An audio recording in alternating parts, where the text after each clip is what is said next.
ProLigj Podcast, u mbështet nga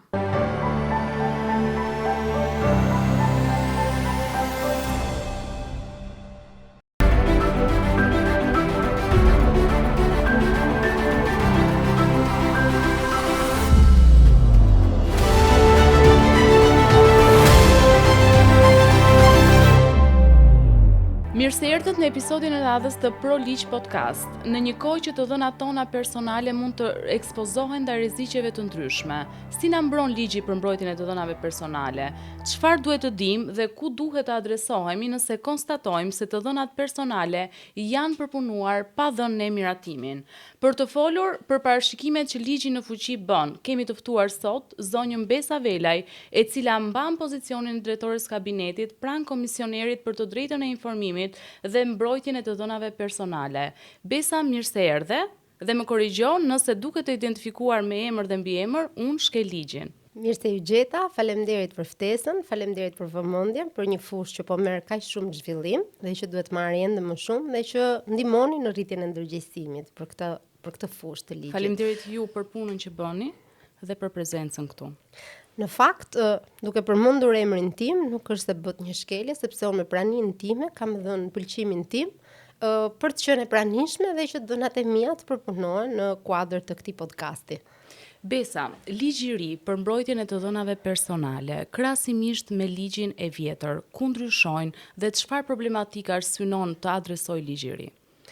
Në thelb, nuk është se të themi ka pasur ndryshime, ka pasur shtesa dhe ka një ndryshim në frym që unë do përpiqem ta them me fjalë të thjeshta.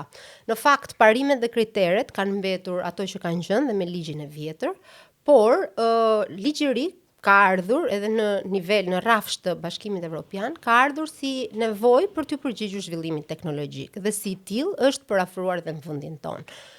Duke thënë që parimet dhe kriteret mbeten të pandryshuara, kemi ndryshime sa i takon zgjerimit të drejtave të subjekteve të dhëna, pra të qytetarit, dhe zgjerim të detyrimeve të entiteteve që përdorin, po themi, këto të dhëna personale që në kuptim të ligjit quhen kontrollues. Specifikisht në raport me parashikimet që ligji bën, si forcohen këto të drejta që qytetarët kanë për sa i takon të dhënave të tyre personale? Kemi shtim të drejtave dhe konkretisht kemi shtim të drejtës për t'u harruar dhe të drejtës për transferueshmërinë e dhënave, cila vjen pikërisht si përgjigje ndaj zhvillimit teknologjik. Pra, nëse ne duam të ndryshojmë një operator ofrimi emaili, mund ta bëjmë këtë pa humbur të gjitha emailet në inboxin ton, një shembull shumë i thjeshtë. Përtej kësaj, forcohet nocioni i pëlqimit, forcohen dhe detajohet më tepër mënyra se si duhet komunikuar me qytetarin, mënyrë që komunikimi me të jetë sa më i lehtë, i kuptueshëm dhe i aksesueshëm nga qytetari. Detajohet informacioni që i duhet dhënë qytetarit nga entitetet që përdorin dhënat e tij, dhe në këtë kuadër kemi pra zgjerim të kontrollit që çdo qytetar ka mbi dhënat e tij dhe shtim të detyrimeve për entitetet që punojnë me përdorim dhënash personale. Ky është koncepti në thelb, i thënë me fjalë të thjeshta, pa hyrë në detaje teknike. Dua të ndalojmë edhe pak te detajet teknike, tek mekanizmat që shton ligji i ri që të qytetarët të kenë mundësi të ushtrojnë të drejtat e tyre për mbrojtjen e të dhënave. Çfarë mekanizmash konkret ka që ata të kenë parasysh se si duhet t'i mbrojnë të dhënat e tyre personale?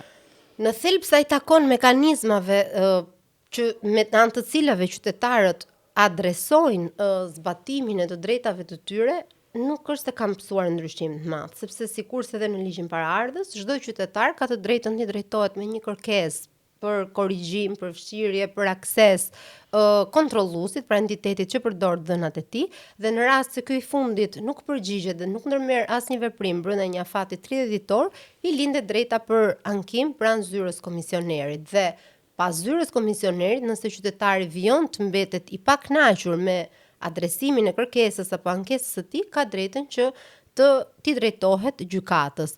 por sa i takon mekanizmave që ligji i ri parashikon në ngarkim të entiteteve që përdorin të dhënat e qytetarëve, kemi një shtim të tyre, kemi futjen e nocioneve të reja, siç janë data protection by design dhe by default, pra mbrojtja e dhënave në projektim dhe në mënyrë të paracaktuar, që do të thotë që çdo entitet në momentin që projekton dhe dizenjon një sistem i cili do përdori dhëna personale, duhet që të drejtën e qytetarit për mbrojtjen e dhënave të tij personale ta ketë paraprakisht parasysh dhe jo të ndërtoj sistemin dhe më pas të lindin problematika lidhur me dhënat personale dhe mbrojtjen e tyre nga ana e entitetit në fjalë.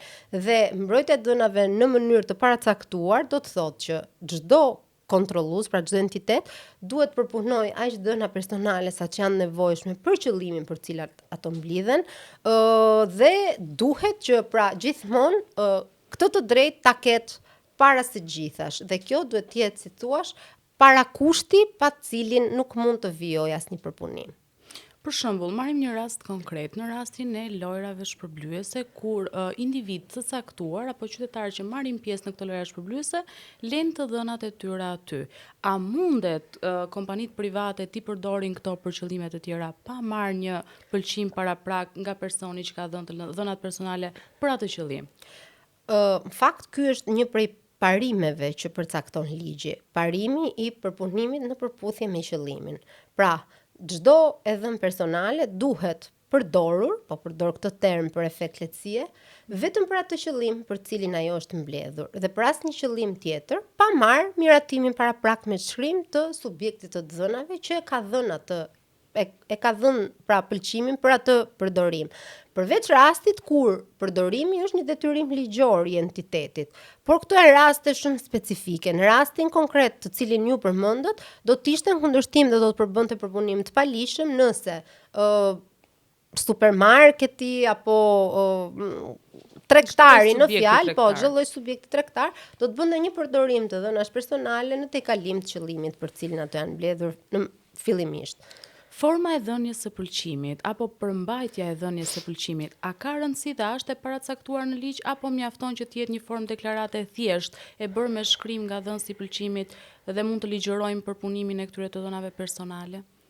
Ligji aktual i dedikon një nen të posaçëm vetëm pëlqimit, mënyrës së dhënies së tij dhe kritereve që kërkohen me qëllim që pëlqimi të jetë i ligjshëm.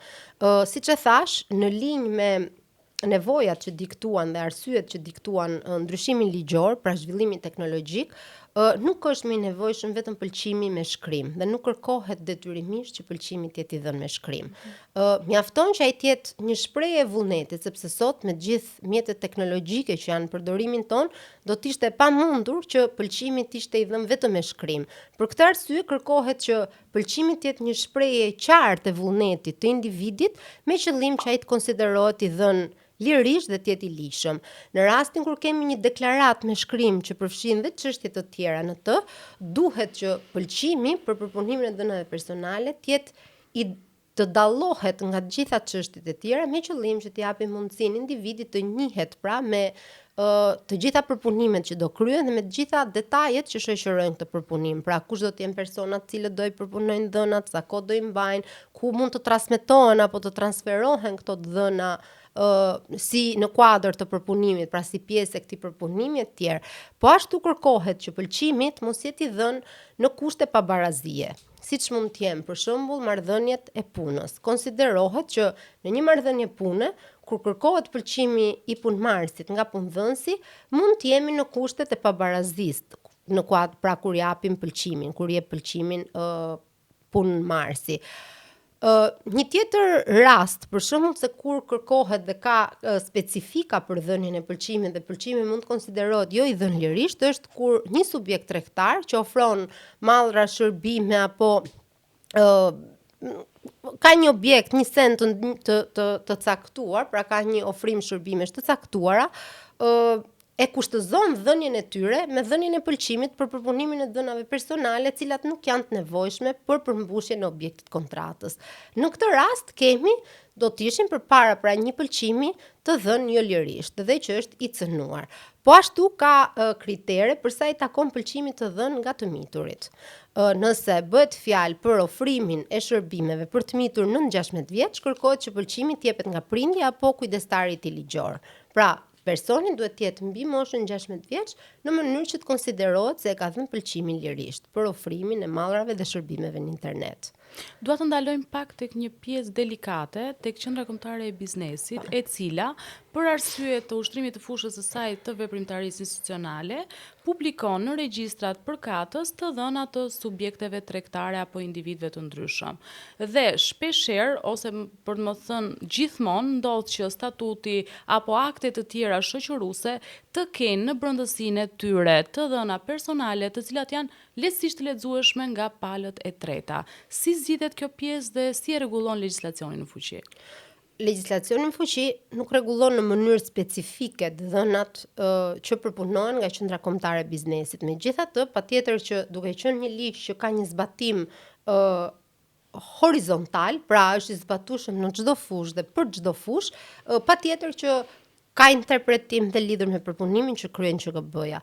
Patjetër që QKB-ja përpunon dhëna dhe dhënat tregtare, shoqërive tregtare apo dhënat e personave fizik tregtare nuk konsiderohen dhëna personale në kuptim të ligjit për mbrojtjen e dhënave personale, por kjo nuk do të thotë që të gjitha dhënat që depozitohen në QKB për efekt të regjistrimeve të ndryshme apo depozitimeve të ndryshme që kryen shoqëritë tregtare duhet publikohen dhe të jenë të aksesueshme nga publiku i gjerë në online. Çka do të thotë kjo? Kjo do të thotë që patjetër që statuti do përmbajë dhëna, por duhet përmbajë në përputhje me parimin e minimizimit, duhet përmbajë aq të dhëna sa janë të nevojshme për qëllimin për të cilin QKB-ja vepron. Dhe nuk ka pse administratorit apo ortakut t'i pasqyrohet në rrjet edhe numri i ID-s së tij, data e lindjes e të tjerë. Mjafton emri mbi emrin që për efekt publiciteti një person i tretë të di se cili është përfaqësuesi ligjor një shoqërie X apo të di se cilët janë ortakët apo aksionarët e një shoqërie Y. Pra, çdo publikim dhe çdo akses në dhëna duhet të jetë proporcional në përputhje me qëllimin dhe të mos e tejkalojë atë. Aq më pak duhet që të jenë të aksesueshme në rrjet ID-t të plota integrale të individëve të cilët kanë bërë depozitime të ndryshme apo mbajnë pozicione të ndryshme brenda shoqërive tregtare. Për sa i takon klasifikimeve dhe detyrimeve që institucionet publike kanë krahasimisht me kompanitë private, a ka detyrime që nuk ngjajnë për sa i takon respektimit dhe mbrojtjes të dhënave personale nga këto dy kategori, apo janë të njëjta detyrimet? Ligji përfshin kanë fushën e veprimtarisë së tij të gjithë kontrolluesit publik dhe privat. Kjo do të thotë që ligji trajton njësoj të dy llojet e kontrolluesve, qoftë sektorit publik dhe qoftë sektorit privat. Pastaj, patjetër që në varësi dhe të volumit të dhënave që përpunon secila kategori, por kjo mund ndodhi qoftë për privatin dhe qoftë për publikun, patjetër që këtu ka një kategorizim të detyrimeve që zbatohen dhe të masave që secili prej këtyre kontrolluesve duhet të marrë me qëllim garantimin e sigurisë përpunimit të dhënave. Besa, a ka kompani që janë përpunuese të mëdha të dhënave personale, për shembull, cilat kategori në treg që ushtrojnë veprimtari tregtare përpunojnë më shumë të dhëna, për shembull bankat apo të ngjashme? Cilat janë kategoritë që ekspozohen më shumë? Ligji nuk bën një dallim nga eksperienca, nga praktika. Por patjetër që bankat hyjnë tek përpunuesit e mëdhenj, shoqëritë e telekomunikacionit, po ashtu spitalet hyjnë te përpunuesit e mëdhenj dhe që përpunojnë dhe dhëna sensitive, duke qenë që ato përpunojnë dhëna shëndetësore. Edhe institucionet arsimore mund quhet që dhe mund të konsiderohen tek përpunuesit relativisht të mëdhenj, pasur parasysh për masat e tyre dhe sasinë e dhënave që ato përpunojnë. A është rritur koscienca e subjekteve tregtare për sa i takon mbrojtjes së dhënave personale që ato përpunojnë? A është bërë fushat mjaftueshëm në mënyrë që koscienca e këtyre subjekteve të rritet për sa i takon mënyrës se si ato duhet i mbrojnë të dhënat personale? Sepse kemi pasur raste apo vazhdojnë të kemi raste kur abuzohet me dhënat personale të qytetarëve. do ndaj përgjigjen time në shtresa duke filluar nga aktivitetet ndërgjegjësuese që kryen dhe zhvillon zyra e komisionerit. Në fakt, aktivitetet ndërgjegjësuese kanë qenë gjithmonë pjesë e punës të përditshme të zyrës. Sa i takon ligjit të ri, veprimtaria ndërgjegjësuese nis që në vitin 2021, kur ligji ka qenë draft. Që atëre kanë nisur fushatat ndërgjegjësuese sipas kontrolluesve, të ndara pra në sektori bankar, telekomunikacionit, institucione arsimore, kontrollues publik e kështu me radhë. Dhe kjo nuk ka ndalur kurrë, pra aktiviteti ndërgjegjësues. Kryesisht fokusi është në institucionet arsimore, pasi gjithmonë mendojmë që brezi i ri është ai që duhet marrë dhe duhet fillojë ndërgjegjësimi, pra që në një moshë relativisht të re, që të zërë vënd, le të themi, ndërgjegjësimi. Për më tepër që breziria dhe përdoruesit më të mëdhenj dhe të mjeteve dhe pajisjeve teknologjike dhe si të tilla kanë një fokus të veçantë. Kjo nuk do të thonë që janë lënë jashtë fokusit dhe kategoritë e tjera të kontrolluesve dhe zyra e komisionerit është vazhdimisht, le të themi, e angazhuar për kryerjen e veprimtarive ndërgjegjësuese. Sa i takon pastaj ndërgjegjësimit efektiv, ka një ndryshim, ka një hop cilësor dhe për shkak të ligjit të ri dhe për shkak të sanksioneve që ky ligj parashikon. Megjithatë nuk kemi aty ku duhet. Është bërë punë, është bërë përparim, por mbetet ende shumë për të bërë në kuadër të ndërgjegjësimit. Për sa i takon optikës së ndërkombëtarëve në raport me punën dhe produktivitetin e punës së komisionerit, si vlerësohet ajo së fundmi dhe a ka progres për sa i takon këtij aspekti? Zyra e komisionerit në fakt është ndër institucionet që janë pjesë e kapitujve të negociatave dhe fatmirësisht është vlerësuar pozitivisht dhe maksimalisht nga organet e Bashkimit Evropian në këtë aspekt. Një vlerësim të posaçëm ka marrë në fakt pikërisht referuar dhe pyetjes suaj më parshme, ka marrë pikërisht puna e bërë nga zyra e komisionerit në kuadër të ndërgjegjësimit të publikut gjerë lidhur me ligjin për mbrojtjen e dhënave personale. Po ashtu, pikërisht për shkak të fokusit të madh që zyra i kushton ndërgjegjësimit, jemi në proces për një projekt të madh binjakëzimi, i cili ka si njërin prej komponentëve të tij kryesor një fushat mbar kombëtare ndërgjegjësimi lidhur me detyrimet dhe të drejtat që bart ligji i ri për mbrojtjen e dhënave personale. Besa, për sa i takon survejimeve që subjektet tregtare bëjnë apo vendosjes së kamrave, le ta themi më thjesht në gjuhë popullore, atyre vendosjes së kamrave që bëjnë në vendet ku ato ushtrojnë aktivitet, por jo vetëm. Si administrohet kjo për sa i takon ligjit dhe sa të drejta kanë realisht këto subjekte të vendosin kamra dhe ku është distanca e vendosjes së këtyre kamrave dhe për çfarë arsyesh mund të përdoret? Shiko, ligji nuk ka për qëllim që të ndalojë përpunimin e dhënave personale, sepse një gjë e tillë do të ndalonte jetën në tërësi. Dhe rrjedhimisht nuk ka për qëllim as që të ndalojë survejimin me kamera, e cila lidhet edhe me sigurinë, le ta them. Por kjo nuk do të thotë që ky survejim me kamera duhet të jetë pas një kriter dhe pa respektuar ato që janë parimet dhe kriteret që vetë ligji dhe detyrimet që ligji përcakton për ato subjekte entitete që i vendosin këto kamera.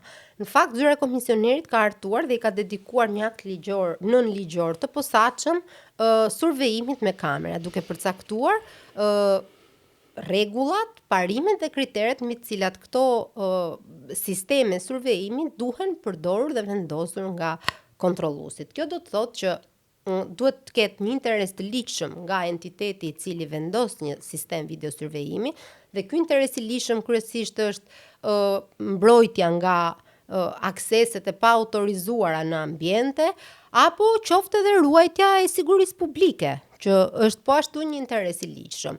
Por kjo i nështrohet gjithsesi disa rregullave, siç është largësia dhe distanca që këto pajisje duhet kenë nga individi apo në mënyrë të tillë që të mos jenë cënuese dhe invadente pra ndërhyrëse në jetën private të individit. Për shembull, në një supermarket, nëse vendoset një kamera mbi kasë për efekte të parandalimit të vjedhjeve apo për arsye të ndryshme, kamera nuk duhet të jetë vendosur në mënyrë të tillë që të mund të lexojë numrat e kartës së bankës së blerësit. Pra, duhet që të mbahen parasysh disa kritere në mënyrë që patjetër të mbrohet një interes i lishëm, po pa cënuar një interes tjetër të lishëm që është ai i qytetarit. Besa, përsa i takon inteligjencës artificiale, e cila është bërë agresive së fundmi për të shkuar dhe për të përshtatur pak edhe ritmin modern të gjërave. Si ndikon kjo te cënimi të dhënave personale dhe sa të vështirë bën mbrojtjen e këtyre të dhënave? Patjetër që zhvillimi i shpejt, do thoja unë, që ka marrë inteligjenca artificiale jo vetëm në vendin tonë, por edhe në botë, e ka vendosur veprimtarinë e të gjitha autoriteteve mbikëqyrëse përpara një sfide. Pse? Për shkak të shpejtësisë me cilën është zhvilluar dhe për shkak të mungesës së rregullimit, le të themi. Nëse nuk e di, nëse jeni të informuar dhe në nivel Bashkimi Evropian është ende jo i plot hyrja në fuqi e aktit që rregullon pra inteligjencën artificiale. Për këtë shkak po bëhen edhe ndryshime në legjislacionin ekzistues në nivel Bashkimi Evropian, pra është një sfidë e përgjithshme me cilën po përballen të gjitha vendet dhe duhet të themi që dhe vendi jonë është përballë kësaj sfide. Pjesë e projektit cilin unë përmenda pak, për cilin ne kemi aplikuar, është patjetër edhe rritja e kapaciteteve në kuadër të adresimit dhe rritjes kapaciteteve tona për të dominuar dhe për të kontrolluar inteligjencën artificiale me qëllim garantimin e të drejtave dhe lirive themelore të njeriut, sepse mbrojtja e dhënave personale konsiderohet një drejtë dhe liri themelore e njeriut. Pra, edhe ne jemi në proces përshtatje me zhvillimin që ka inteligjenca artificiale. Besa, dua të ndalojmë pak tek media. Shpeshherë kjo e fundit publikon të dhëna të cilat klasifikohen si të dhëna personale. Këtë e bën për shkak të viralitetit që synohet të kapet. Si menaxhohet ky proces dhe si administrohet nga komisioneri në rast që konstaton se media ka shkelur të dhëna personale? A mundet komisioneri kryesisht të marrë iniciativa për të zgjidhur këto probleme?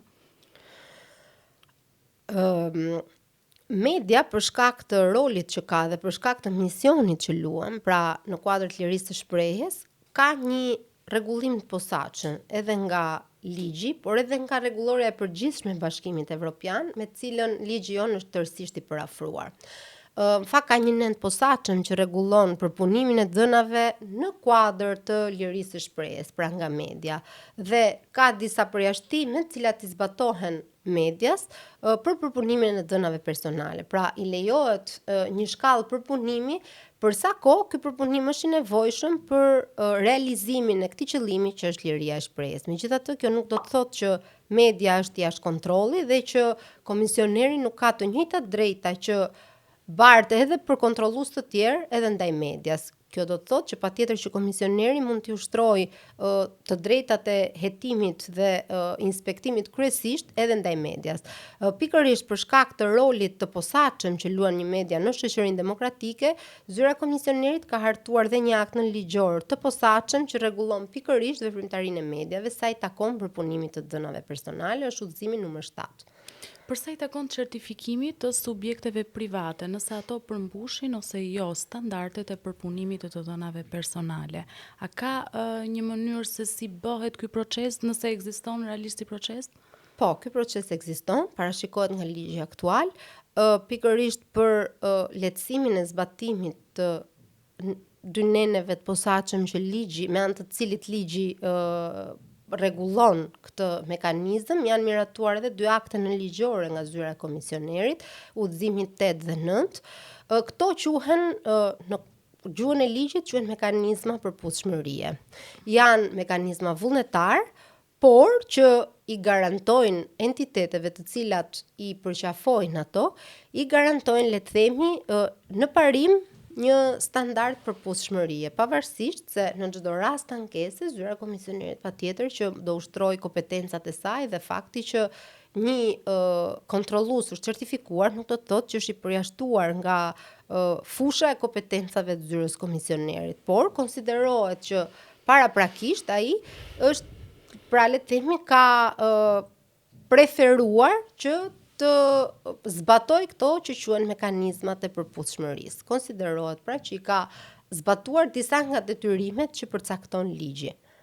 Përsa i takon adresimeve që qytetarët mund të bëjnë tek zyra e komisionerit kur ata gjykojnë se ju cënohen të dhënat personale, cilat janë format? Për shembull, a mund të adresohet një qytetar me email pranë zyrës së komisionerit për të adresuar shqetësimin e tij? Patjetër që po, zyra e komisionerit ka emailin, adresën zyrtare të emailit të saj, info@idp.al, pranë cilës mund të paraqiten ankesa nga qytetarët, po ashtu në faqe ka dhe një formular ankese i cili duhet plotësuar me informacionin e nevojshëm për t'i lejuar zyrës komisionerit që të ushtrojë kompetencat e saj në rast ankese. Ka një procedurë caktuar sipas cilës duhet që më parë qytetari të drejtohet entitetit i cili përpunon dhënat e tij dhe ndaj cilit ai ka pretendime për pa rregullsi në përpunimin e dhënave, dhe nëse entiteti përkatës, pra kontrolluesi, brenda 30 ditëve nuk e adreson kërkesën e qytetarit, qytetarit i lindet drejta që t'i drejtohet zyrës komisionerit me një ankesë. Më duhet të them dhe ta theksojmë që përgjegjës për zbatimin e ligjit janë entitetet cilat përdorin dhënat personale dhe ato janë gjithashtu përgjegjëse dhe për adresimin e kërkesave. Zyra e komisionerit ka në kompetencën e saj monitorimin dhe mbikëqyrjen e zbatimit ligjit nga të gjithë kontrolluesit, por nuk mund të konsiderohet se është ajo përgjegjëse për veprimtarinë përpunuese të dhënave personale. Kjo për efekt qartësie. Besa, meqense podcasti jon ka natyrën e vet nga fillimi dhe deri në momentin që ne flasim që të edukoj ligjërisht kryesisht qytetarët, por jo vetëm edhe subjektet private, cila do ishte thirrja jote e fundit përsa i takon ndërgjegjësimit mbi të drejtat dhe detyrimet që ligji për të dhënat personale ka? Një pjesë të atyre fondeve dhe atyre burimeve financiare që i dedikoni për ngritjen e sistemeve, qoftë nga pikpamja funksionale, qoftë nga pikpamja estetike, duhet që ti dedikoni edhe për garantimin e sigurisë së dhënave që këto sisteme përpunojnë, sepse në fund nuk kanë asnjë vlerë ana funksionale dhe estetike e sistemit nëse ai sistem nuk mbron dhe nuk garanton një të drejtë dhe liri themelore të individit, siç është mbrojtja e dhënave personale. Besa, të falenderoj shumë për pjesëmarrjen. Ju uroj shumë suksese në misionin tuaj institucional. Në rrugtimin personal, ishte kënaqësi e veçantë. Ju ftojmë të vazhdoni të na ndiqni në kanalin ton zyrtar në YouTube me emrin ProLigj Podcast dhe në të gjitha rrjetet tona sociale. Ju mirëpresim.